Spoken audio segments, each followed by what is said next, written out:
Le débriefing est fin sur motorcd.com. Deuxième partie, on continue de parler du Grand Prix de Grande-Bretagne qui s'est déroulé à Silverstone en compagnie de Jean-Luc. Alors Jean-Luc, on en arrive à un deuxième gros morceau. Neolink, Bob Dylan, Open Wheel, Seaberg entre autres. Te pose la question, que penses-tu de Ferrari? Moi je dis que c'est la cata. Ouais. La cata Ferrari, parce que 14 et 15, hein, c'est ça ouais, finalement, résultat, non, c'est lamentable, voilà, tu as les résultats. Lamentable, 14 mais et alors, 15. bon, enfin, dès le début, Massa, bon, il lui arrive plein de choses. Alonso, cette pénalité, tu vas nous en parler aussi, voilà. Bon, allez, commence et puis on va détailler ensuite. Oui. Bah écoute, normalement, il ne doit pas se retrouver à cet endroit-là, c'est pas possible. Hein. Là, c'est pareil. Bon, alors à sa décharge, donc il est 3 au moment du départ. Donc il je est parle d'Alonso. Oui, je parle d'Alonso. Alonso, le leader de chez Ferrari. Alors là, c'est clair, on va l'appeler comme ça. Le leader, le double champion du monde, c'est Alonso. Point. Massa, il est derrière, il suit, et là, on a bien compris que maintenant, il fallait qu'il soit aux ordres et qu'il ramène ce qu'il peut pour l'écurie. Bon, donc Alonso, il est 3, il est bien placé, il est derrière Vettel, mais ça part mal de ce côté-là. Il se loupe également, mais complètement. Il se retrouve dans les choux. Massa crève, enfin s'accroche, machin bidule. Alors, on en vient après à cette passe d'armes formidable avec Robert Kubica. Kubica avec le courage, la bravoure. Bon, c'est une belle bagarre de pilotes. Moi, je me régale. De pilotes qui s'apprécient, qui se respectent. On est bien dedans.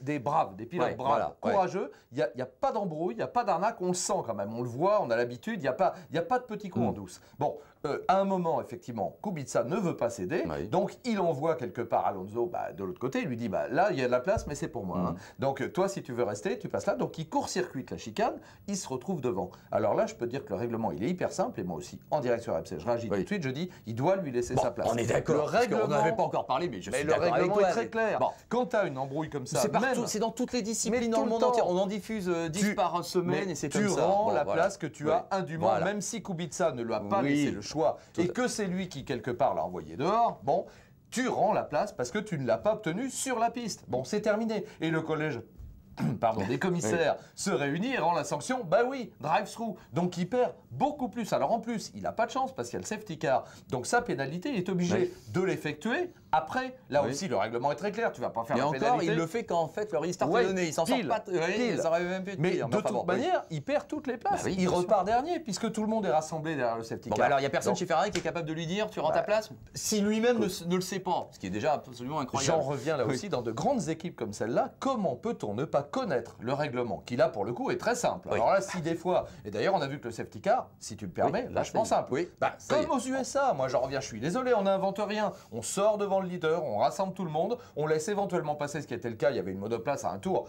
Lui, on fait signe, tu passes, tu te remets derrière, et voilà. Alors après, c'est sûr ça arrivera forcément un jour que le safety car de nouveau loupera le leader parce que ça arrive. Non, puis tu vas me dire, mais alors le pilote qui était à la hauteur du safety car, lui il a gagné un tour, et ben oui, mais le tour d'après il va le perdre, peut-être la fois d'après, disons. Il y a un équilibre dans la vie. Tu as raison de passer cette parenthèse, mais on ne peut pas être exactement juste et équilibré à tout moment. Ce qui est important, évidemment, et là ça deviendra normal, c'est que sur l'ensemble d'une saison ou plusieurs courses, il n'y ait pas cette logique et il n'y ait pas de rendement. Donc là aussi, Ferrari s'est pris les pieds dans le tapis, Alonso s'est pris les pieds dans le tapis, le résultat, il a ce qu'il mérite. Mais ça fait mal, quoi, je veux dire. Et ça aussi, là, on a compris chez Ferrari que les chances, elles sont... Alors, Alonso, là, pareil, ça y est, là, le trou est fait. 98 points. 47 points de retard 47 points. Presque 2 victoires. Là, il faudrait... Je ne vais pas dire qu'il est hors du jeu, parce que quand même, on vient de passer le cap de la mi-course. On est donc là, au 10e Grand Prix. Il y en a encore 9, parce que normalement, la Coriola aura lieu. Ça fait encore un paquet de points, je t'en fais grâce, à distribuer.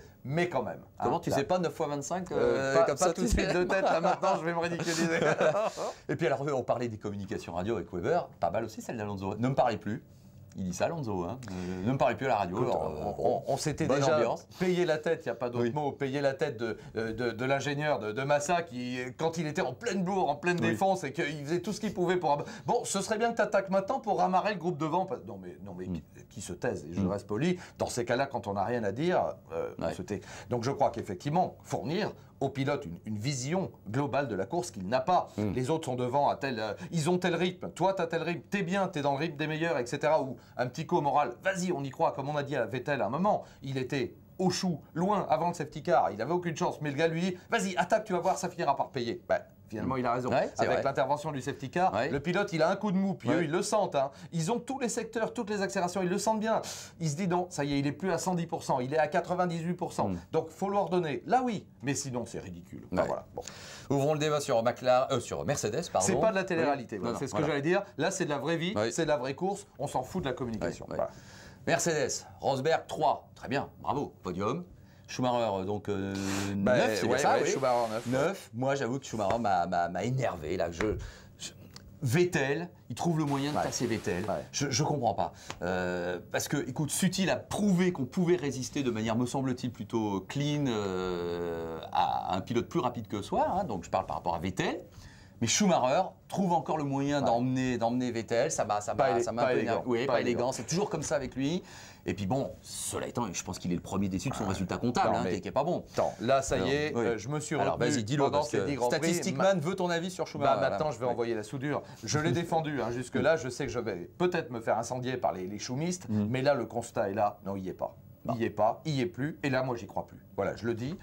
J'admire son retour, j'admire son courage. Il fait bonne figure, il n'est pas ridicule. Attends, il faut remettre les choses. Mais il n'est plus ce qu'il a été. Parce que d'abord, il s'est passé 3 ans sans compétition. Il a 41 ans et demi maintenant, c'est en début d'année.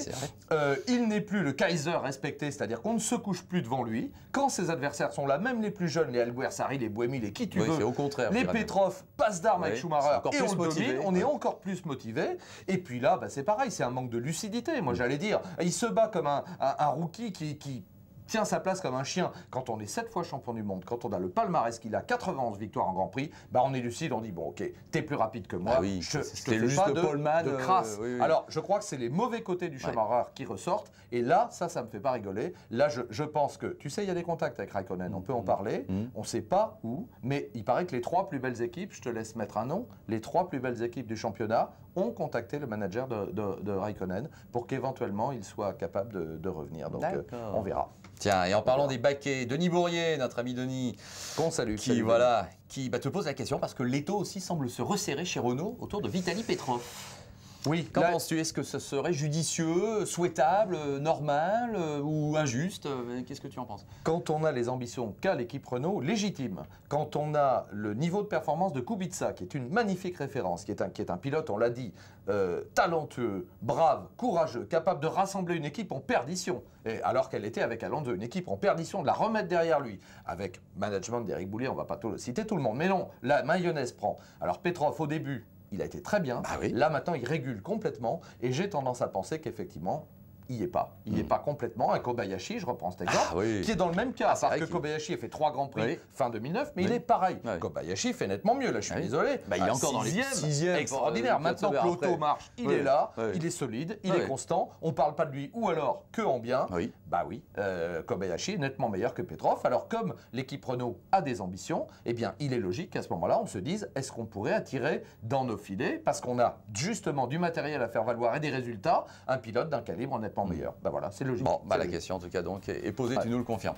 Voilà, on va remercier une nouvelle fois tous les participants au forum de motorcity.com, nos amis et partenaires de F1-direct.com qui vous permettent à chaque week-end de Grand Prix de suivre en live texte, comme on dit, tout ce qui se passe sur les pistes. C'est dans 15 jours le Grand Prix d'Allemagne à Hockenheim. Voilà, mais on se retrouvera certainement la semaine prochaine pour un nouveau débriefing F1. On va pas gêner. Salut à tous. Merci à tous, salut.